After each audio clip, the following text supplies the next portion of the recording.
mga ka-wonder, no? Andito ulit si Sir Gohan. Tama, Sir? Sir Gohan. So, bibili ulit siya ng mga kabir natin na alaga. Actually, repeat buyer na natin si Sir, no? So, siya rin yung nakabili sa atin ng isang rooster ng kabir. So, ngayon, mag-additional siya ng another one extra rooster and then dalawang sisiw na hen, no? Na mga kabir. So, ayan. Sir, taga saan ka, Sir? San Guillermo. Si Sir pala is taga San Guillermo. So, dumawi pa siya sa atin dito para maka-avail ng mga kabir natin. So, ayan si Sir. Tinitingnan niya yung mga Brahma. No? Actually, gusto rin bilingan ni Sir. Ang problema nga lang, meron nang nakauna sa kanya. So, dati kasi in-offer ko to kay Sir, no? So, that time siguro wala pa siyang available na extrang pera, no? So, ngayon, ito, may mga naka-reserve na kasi yung mga Brahma natin.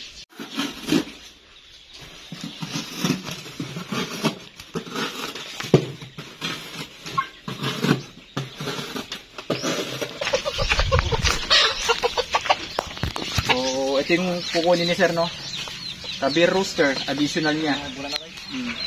One, sir, going 3 months. 2 months and 3 weeks. Ayan. Ayan. May mga extra pa tayo na rooster dito. Ayan. Pero ito, mga ka-wonder, no? Mga naka-reserve na rin yan, no? May kukuha din yan the first week ng February. Tapos, meron pa doon. Alright. Tapos dito, yung dalawang hen natin.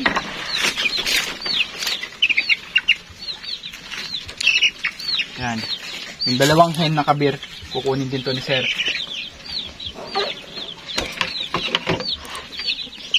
Yan.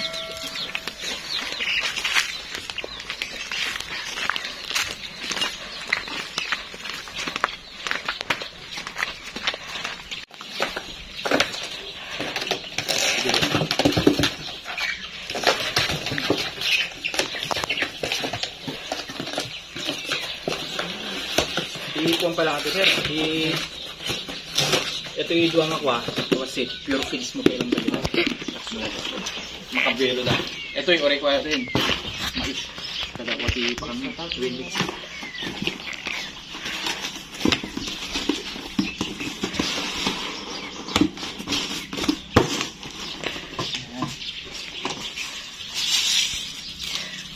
Parang talta na. Tapos na may kuwata. Kinbata siguro kayo. Ay, sila mabaling may iwas ang wana dito na.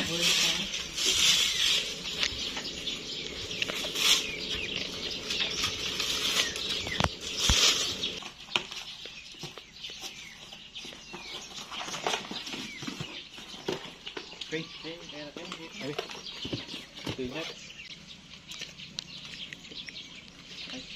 No, ito na yung nakuha ni Sir.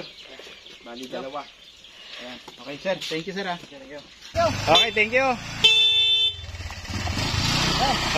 Ingat. May mga bagong pisaring pala tayo dito ng mga kabir, no? So, ayan, nasa 3 heads sila. Ito mga ka-wonder, no, 6 na itlog. And then, 3 lang po yung nagtuloy, no, na hatch. Yung 3 is unfertile, no? Kaya 3 lang sila. So ito, kahapon lang sila napisa. So pang isang araw pa lang nila ngayon. Ayan, kita nyo naman na napaka-healthy nila.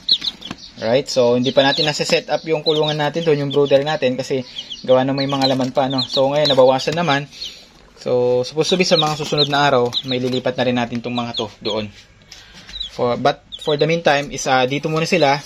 At ayan, nakita nyo naman na malulusog sila, no? Ayan.